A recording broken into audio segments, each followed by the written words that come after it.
Back in 2010, I made a very fun and colorful Connect 4 game out of MDF. 11 years later, I thought it'd be fun to revisit that project and make it again. Only this time, I made an elevated version. In woodworking terms, that just means no paint and solid hardwood only. This time I used walnut for the game board and maple and walnut for the colored discs.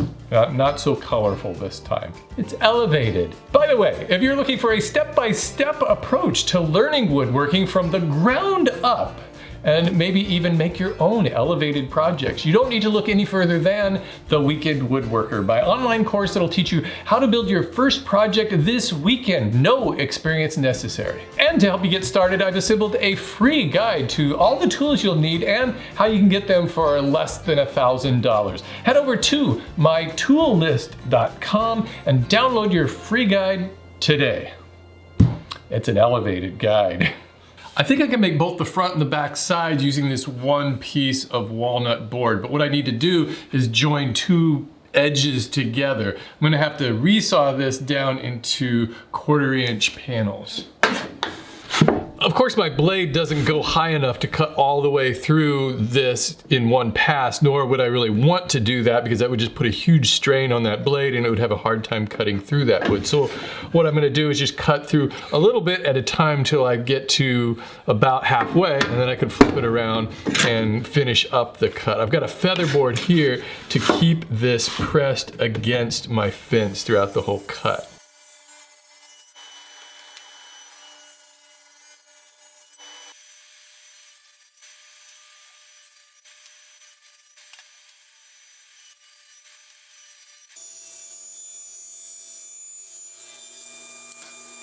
The grain on these two pieces seems to look best when these two edges go together. Everything just kind of flows naturally. So what I want to do is just make sure that I have a nice straight edge to join these together. So I'll just quickly joint that on my table saw using the rip fence. The important thing here is that my blade is exactly 90 degrees to the table, so I'll double check that. I can lower this back down and just going to shave the tiniest little bit off of this edge and this edge so they'll fit together nicely.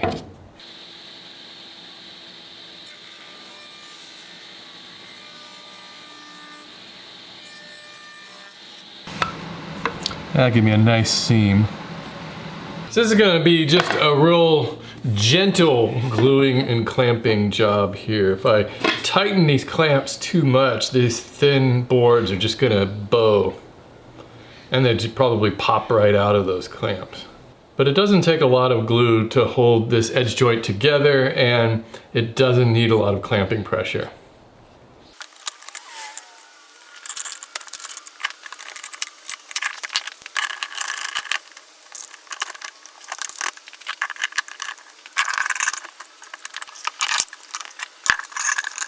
So this is the important part of this glue up, is that this is nice and flat.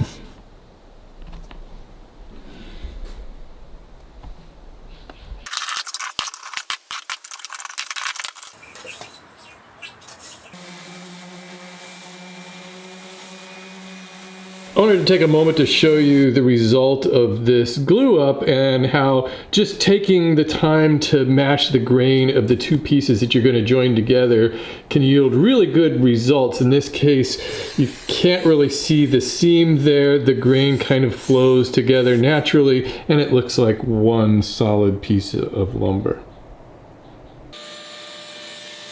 So what I'm going to do is just tape these two sides together using double-sided carpet tape.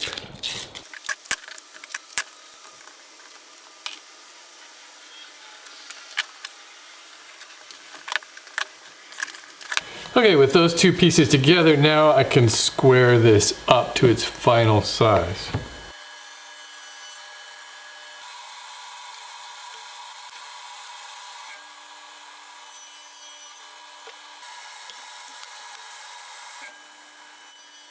If you want to make this, I've got this template you can download. It'll just help you set up drilling all of these holes a lot easier. What I'm going to do is cut this out to its exact dimensions on that red line. Just make sure if you print this out that you print it out at, 100% setting on the PDF. That's just something to always double check, because sometimes you might have those settings to like shrink to fit your paper, and then that's no good.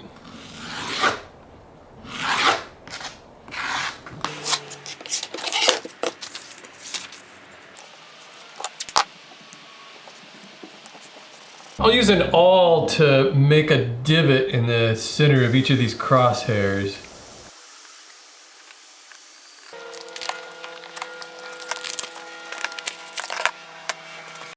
I've got a Forstner bit in my drill press to drill out all of these holes, and I'm using a backer board too, just so that the backside doesn't splinter when that bit goes all the way through.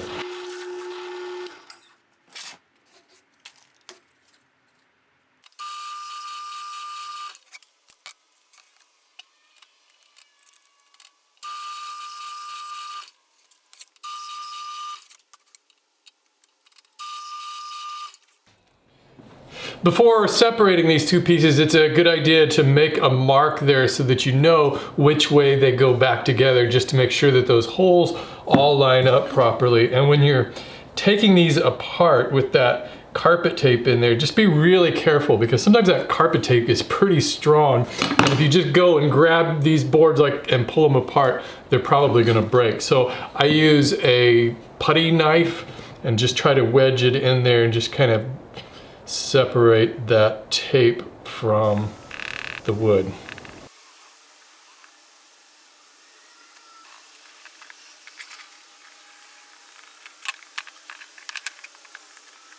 Here I'm cutting out some thin pieces to make the dividers between the columns. Here I've set up a stop block to make these thin strips. That way I can just move my rip fence over each time so that they'll all be the same width. I think this way is a little bit easier than trying to cut the strips between the saw blade and the rip fence.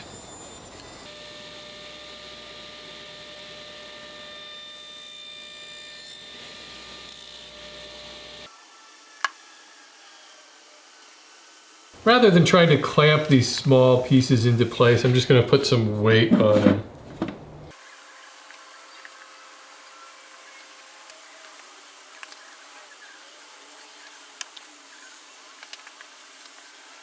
I taped off all of the areas where I need glue to stick. Because of all these holes, the inside of this game is going to be somewhat visible. And I know that that walnut is going to be much darker when I apply a finish, so I'm going to go ahead and apply some finish to the inside.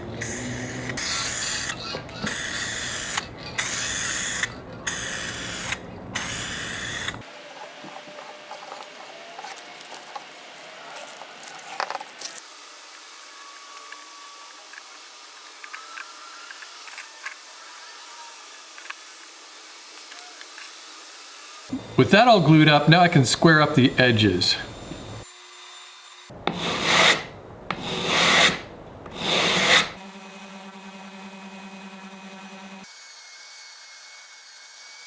I'm routing out kind of a cove profile around the edge of this board to use as the base. I'll just glue this together.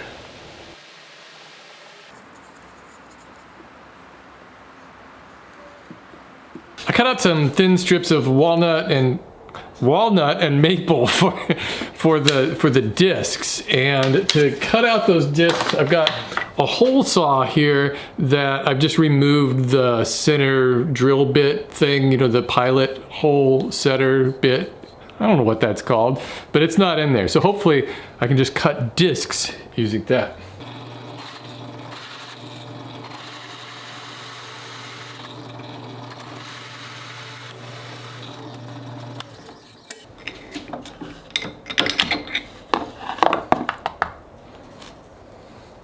Not bad. It's definitely going to require sanding.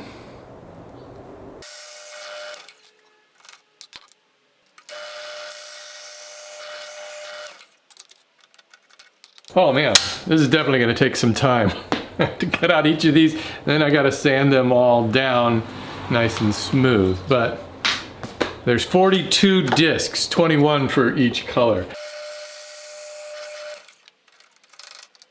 So, you know, the first time I made one of these, I just used a dowel and just chopped it up into discs. Took like 2 minutes. And then just painted them 2 different colors. Not this version. This version is elevated. By the way, if you don't have a drill press or a hole saw, you can just use your 3D printer to make these discs. I think I used that joke once before. I'm just recycling the old jokes too, as well as the old projects. They're elevated. It's an elevated joke this time.